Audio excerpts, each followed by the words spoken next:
Morning, everybody. How's it going?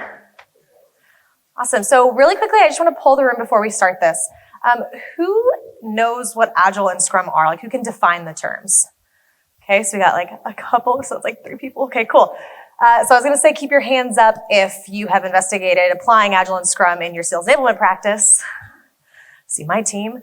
They've got half of one over here. Okay, cool. So that'll help me kind of understand where I want to spend my time. This is a really big topic, and it's something that I could spend a lot of time just on the definitions. And so what I'm going to do today is I'm going to talk through what the definitions are, just so that we're kind of on the same page, what some of the benefits of Agile and Scrum are, and then some ways you can get started. Agile and Scrum started in the software development world. They had some really common problems that they were trying to solve.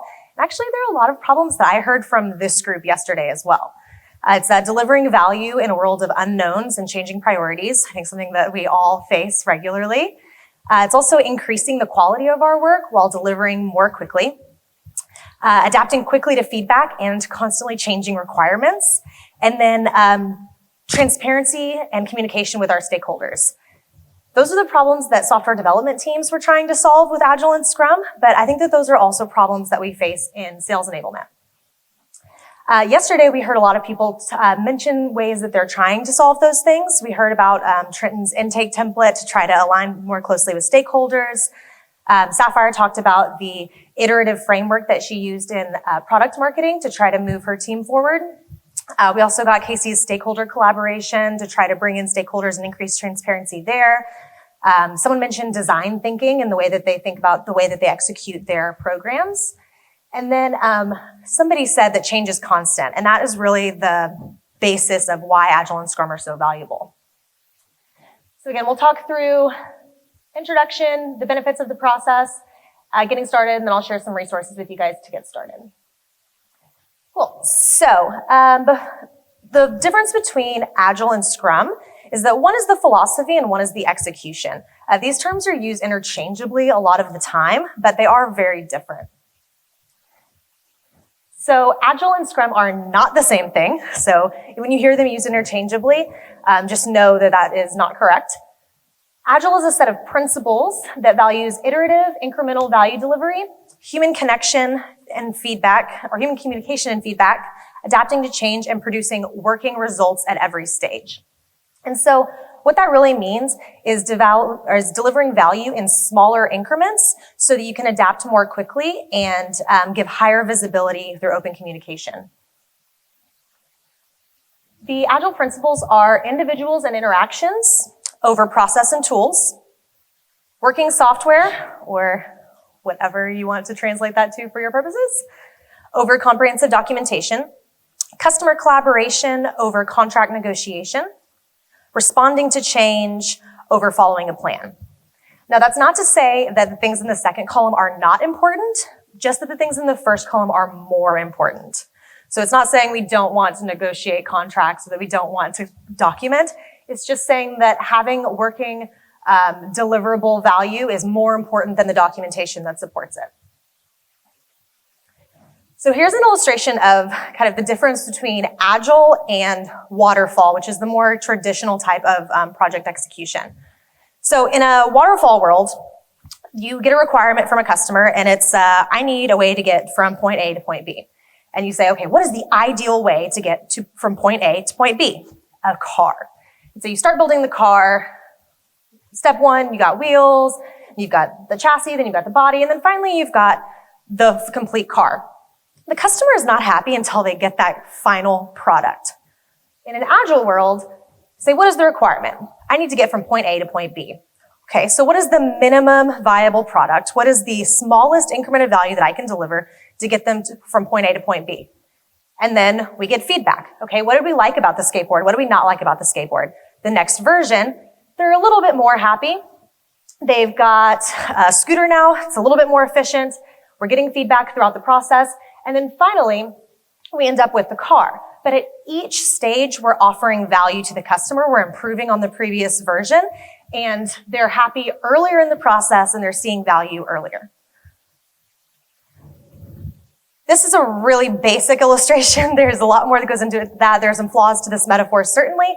but this kind of gives you an idea of the difference between the way that oftentimes we work now, which is that we search for the ideal and build towards that, only delivering value at the very end of that process, versus iterating throughout the process and delivering value in smaller increments throughout. Scrum is the execution of that process. So Scrum is a lightweight framework that allows you to manage complex work, specifically complex knowledge work. The values of Scrum are, sorry guys, my font's all changed here, so there's some weird things going on with my slides. Commitment, focus, openness, courage, and respect. Personally, I think these are great values to live by in a work setting. Obviously in your personal life as well, but in a work setting, this really fosters good teamwork and successful teams. So Scrum is really about having all of the members necessary to complete the work that's given. It also has a series of ceremonies that build the structure around which you execute your work. We work at Atlassian on my sales enablement team in 2-week sprints, and so we're delivering value every 2 weeks to our stakeholders. We're able to pivot really quickly because we're getting feedback throughout that process, and I'm sure all of you guys experience this, but priorities are changing constantly. There's always a new shiny object to go chase, and so by working in 2-week increments, we're able to be really, really responsive to that change, and that's what the Scrum process allows us to do. One of the really important things about the Scrum process is thinking about potentially deliverable work versus actually deliverable work. In that 2 weeks, we're not necessarily producing something that we're going to go out and deliver to teams, but it is something that is complete in the sense that it has been built and reviewed and could be delivered to the teams as is. It might be part of something bigger, so we may not actually deliver it, but it is potentially deliverable. So we have that chance to get that feedback and pivot quickly if it's not what the team is looking for. The other important factors that really make Scrum really effective are mapping out dependencies, so understanding who else's work impacts your work, having a defined definition of done helps us avoid scope creep. How many people in here have had a project that they start with a set of requirements, they're working towards those requirements, and halfway through, your scope gets expanded by a leader, a stakeholder, marketing, somebody? See some yeses, hands.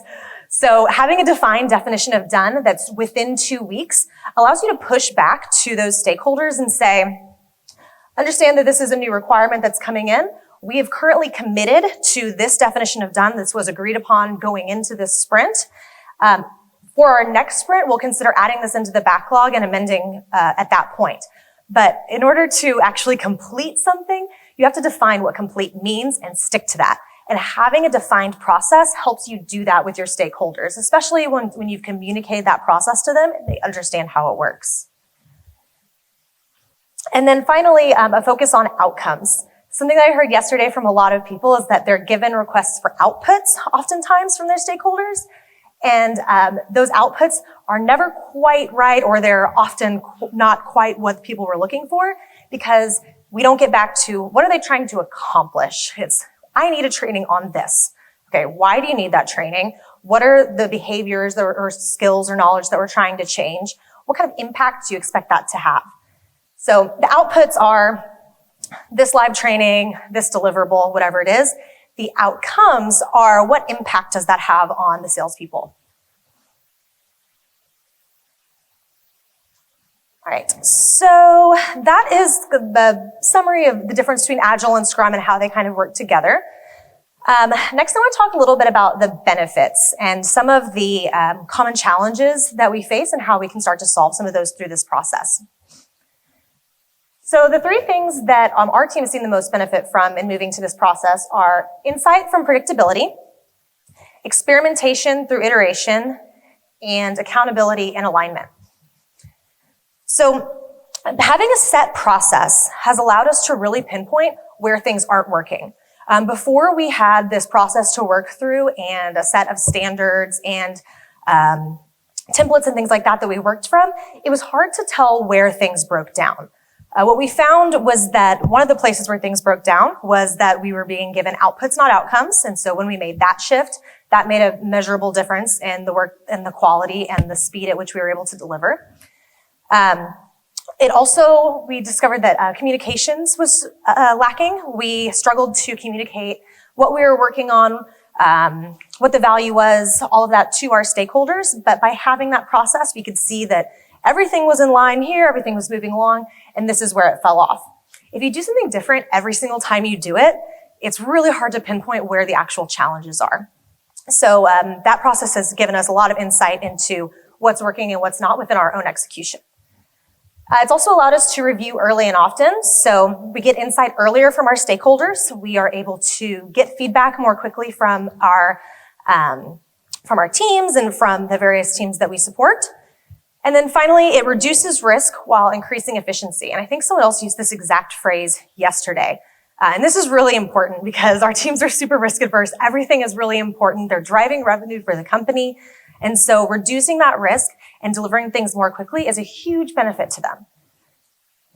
And the way that we've seen this work is that we are able to design version 2 as we're building version 1 and still get version 1 out to the teams as a viable product, as something that is still valuable to them. But throughout that process, we learn, hey, this definition of done would be way improved if we could add these features, or if we could add this level of training, or if we could add this deliverable, this content. So we're going ahead and building, like as we're building version 1, we're starting the design for version 2. But we're not trying to also reincorporate that design into that build. We're completing version 1, and then within the next version, we get to integrate those changes that we've discovered. So we're delivering value at a quick pace, but not slowing it down by adding new ideas, but we still get to incorporate those new and valuable ideas. The next is experimentation through iteration. We're able to get started faster because we're defining our value increments much more narrowly, and so we can start without knowing what the ideal is. We don't have to have the ideal in place before we get started on work. If you look at the car analogy, you've got this wonderful ideal, but it takes a really long time to deliver value there. And so you don't have to have the answer to every hypothesis when you start a project or initiative. Part of the Agile and Scrum philosophy is that through the process, you're experimenting. Each version is an experiment for the next version. Everything that you're doing gives you a little bit more insight into the next thing that you build. It also allows you to fail faster. So you're doing smaller things, and so the failure isn't as big, right? If you fail on something that took you 2 weeks to build, you haven't lost that much time, your stakeholders are not that upset. If you were waiting until the very end of a 6-month process to roll out new onboarding or a new sales methodology or something like that, and that fails, that's a lot more painful. So this process allows you to experiment continuously and fail faster. All right, so accountability. Especially with our stakeholders, this was really, really key for us. It gave greater transparency to them because we had a defined process. We created templates for intake. We had a standard way of delivering our work. We had a standard way of completing our work, and we communicated all of that to our stakeholders so they knew that within a 2-week sprint, we were working on these things. This is what we were going to deliver at the end. This is how they could offer feedback. This is how they could submit work to us in a way that we had everything that we needed to actually go execute on it. And it also helped us hold them accountable because we could say, listen, we have this process. This is our intake form. You guys have not actually provided us with everything that we need to complete our work. And if you want us to deliver something that is of high quality and is valuable to your teams, we need these things to be able to execute. And so it's also helped us drive priority with them.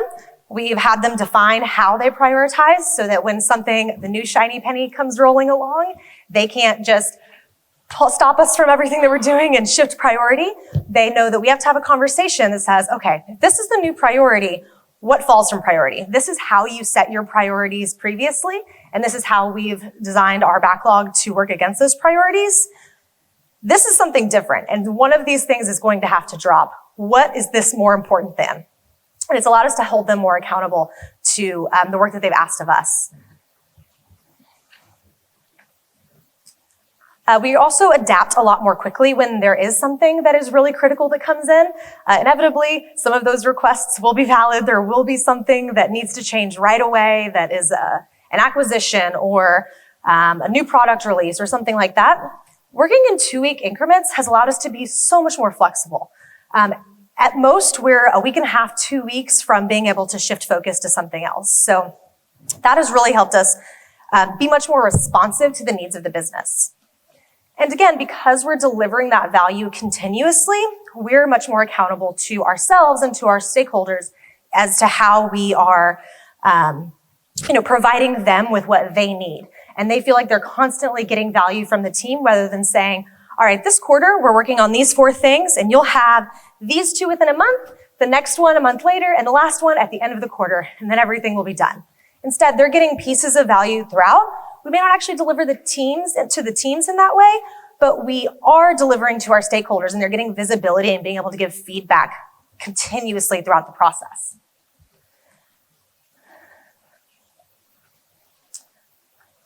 All right. So what are some things that you can do to get started on this path? This took my team, let's see, we've been doing it for 10 months. Someone correct me on that, about 10 months. It's hard. It's a new way of working. It is fairly intuitive once you start doing it, but you can't just run the Scrum ceremonies and all of a sudden you're Agile now. It's a cultural shift. It's a change in the way that you think about work. And so it's a process that we're definitely still on. We're improving all the time. The continuous improvement internally to the process is also part of it. And so that's helped us feel really confident that we're going in the right direction because we're constantly able to reassess, is this working, and make changes as we go. But some things that you can do to get started are you can define what your products are. And so in the software development world, it's pretty straightforward. They're creating a app or a feature or a website.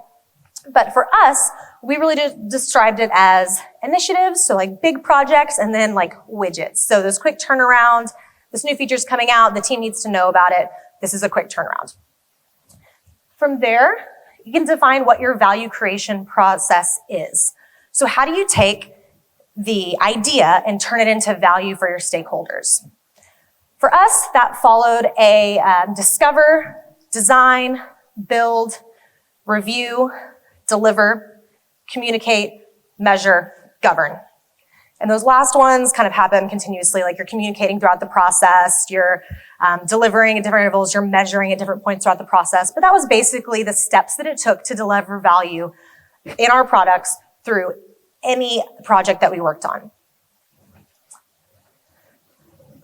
Next, find ways to standardize your processes for visibility and accountability. So for us, part of it was standardizing our intake and making sure that we got what we needed from our stakeholders before we started a project. We've also have standardized how we communicate and collaborate with our stakeholders. Yesterday, Casey talked about her stakeholder collaboration meetings. We do something very similar, and it has whether we're using that for prioritization, it has a set structure, it has set people who come to it, and set expectations for them as well. Let's see, the review process we standardized, governance, the delivery tiers are also really important. I think yesterday Trenton talked about skim, swim, dive.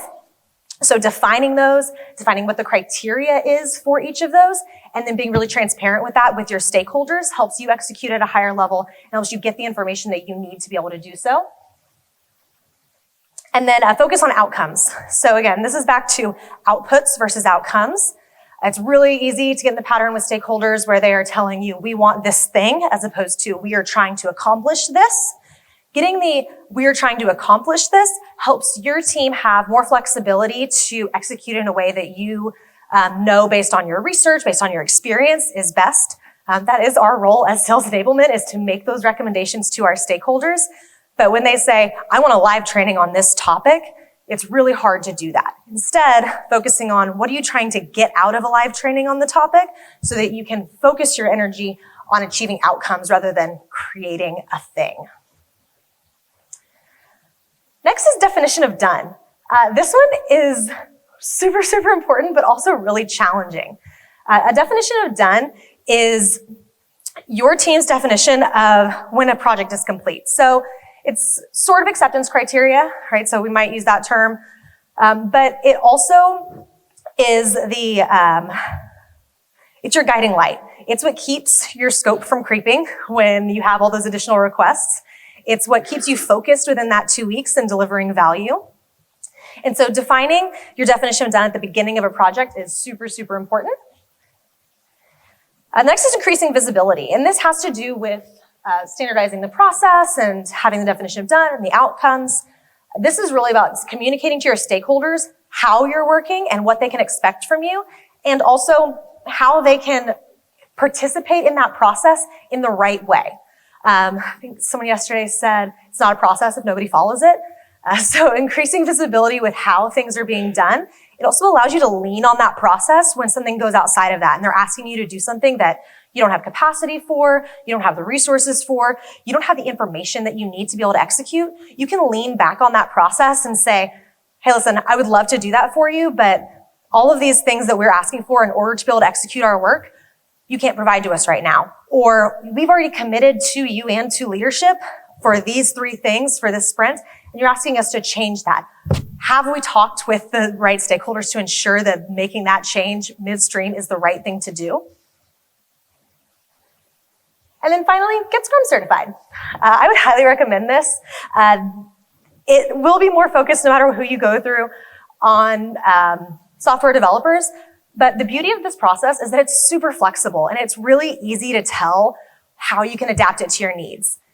That being said, in the same way that having a process helps you identify like where things are breaking down, knowing the right way to do Scrum and Agile helps you understand where you want to break the rules, because you understand why the rules exist and like why you would do things in certain ways. So I would highly recommend, if it's something that you're interested in, send someone on your team to get Scrum Master certified and someone on your team to get Product Owner certified. It takes a day, 2 days, I think, 2 days for most of them.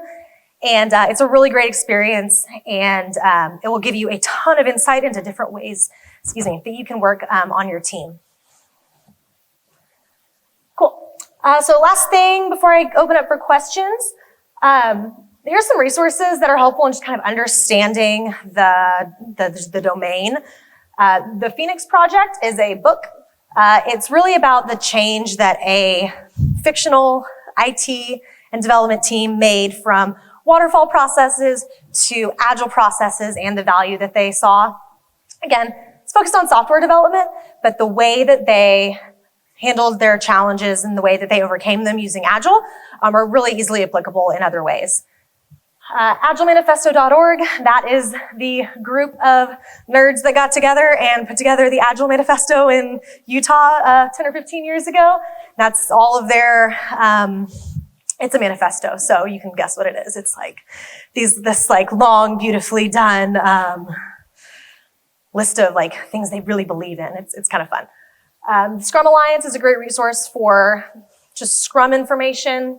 And then Atlassian, we make a lot of products that support Agile processes, and so we have a ton of great resources on our blog about Agile and implementing it. Again, focused on software developers, but it's not a big leap to make to apply it to the way that you work as well. Cool. So that is all I have for you guys. I will open it up for questions. Yes? Can you talk more about Scrum Master certification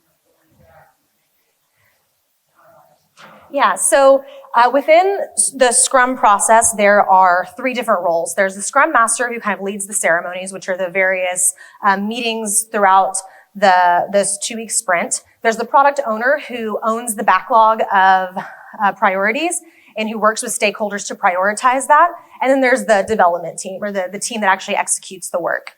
And so the Scrum Master certification teaches you how to run the ceremonies, what the roles are, just like the general Scrum philosophy. Mountain Goat Software has one that's really good, that's all over the country. There's a handful of others. If you search Scrum Master certification, you'll find a bunch of options. Another question? Yes. Yeah, we make Jira, so yeah, we're drinking the Kool-Aid.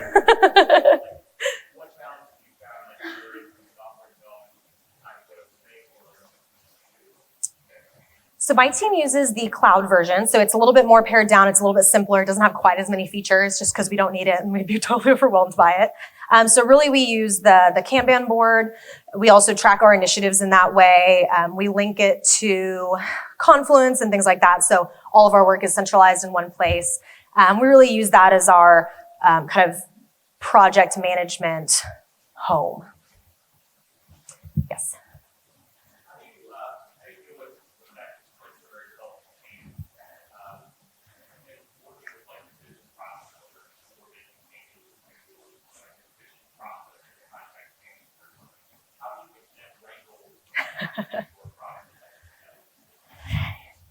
Yes, it is very difficult. That is I think the biggest challenge is when you move to this process is that the teams around you don't necessarily work in that way. And so trying to give them the tools to help you be successful and being really transparent with them about how you're working. And if you're going to be doing this at this time, we need it by this time. Because it's going to take us one full sprint or maybe even 2 sprints to get through the work that's required to deliver what you're asking for. So what we've had to do is just be as transparent as we can with them. Use it as a bit of a forcing mechanism and say, okay, we have a project page for this. This is the dependency that we've identified on your team in order for us to be able to do this. This is the timing that we've identified. If we can't meet that timing, we cannot do what you guys are asking us to do.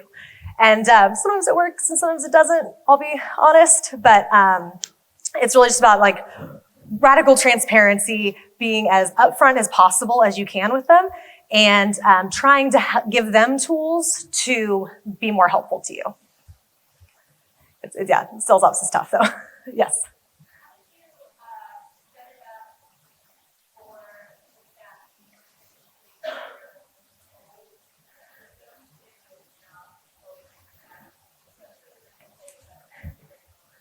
Yeah.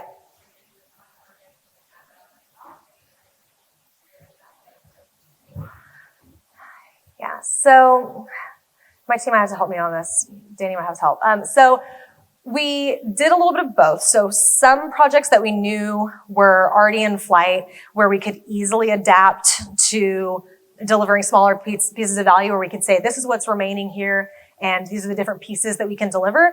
We tried to do that. There were others that were far enough gone that we just had to kind of execute them as is. And we really started small. Like we really started in our first couple sprints, all we practiced was defining our work and breaking it up into manageable increments.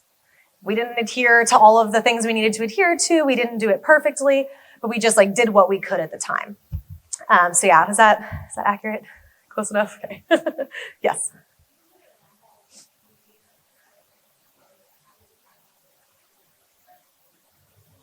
Sales playbook and what? Yeah, so without kind of fully understanding like what you're looking for, we'd start with what the requirements are. And again, not the requirements as to what outputs are you looking for, but rather what outcomes are you trying to achieve, and say, what is the smallest way that we can, like, what's the minimum way to meet those requirements across the largest group?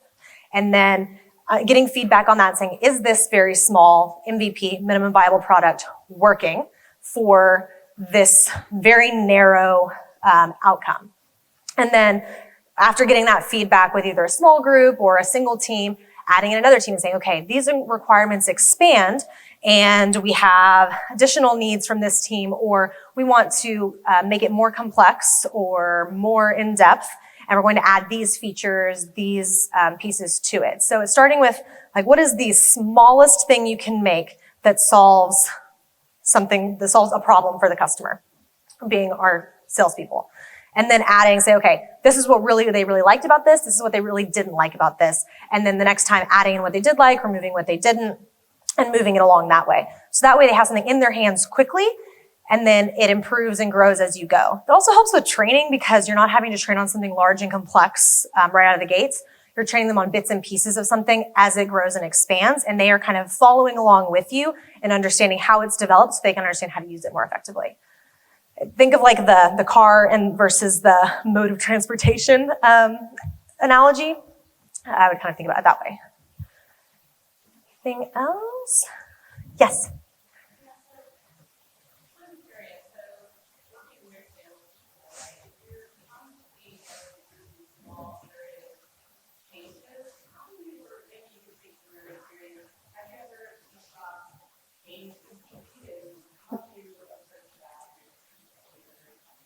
Yeah, it's a very good question. So that's where you have to differentiate between potentially deliverable and actually deliverable. So we wouldn't necessarily deliver each of those incremental things to the team. We might deliver it to a small subset, our steering committee or our Tiger team or whatever that is to check and make sure that we're on the right track. But then we wouldn't actually deliver it until it's complete. So each initiative will have, a series of deliverables or a series of things they're trying to accomplish. And you complete them in chunks rather than saying it's not complete until the whole thing is complete. Like we're not going to review it. We're not going to show it to anybody. We're not going to share it until the whole thing is complete. You share each completed chunk with the right people, but you don't necessarily deliver it to teams in that way. So in a software example, if someone is building a website, they might have, it's a home search website. And so the first thing you need to be able to do in a home search website is search by zip code. And so you put the search by zip code, but you're not going to deliver a home search website with just a search by zip code to the customer. However, that feature is complete. It works perfectly. It's been reviewed. There are no bugs in it. It's ready to go. The next increment might be, okay, we want to be able to filter by number of bedrooms and bathrooms and lot size. So that gets built complete. It's been tested. It's been reviewed. But we're not actually delivering that to the customer yet either. Technically, you could deliver to the customer. They would see value from those two things. It's not what you'd want to put in front of a customer. So you wouldn't actually put it in front of the customer until you've built it all, but you're able to test along the way rather than building everything, testing everything, doing bug fixes for everything. You're doing it in smaller chunks. Anything else? I think that's my time. Awesome. Thanks, guys.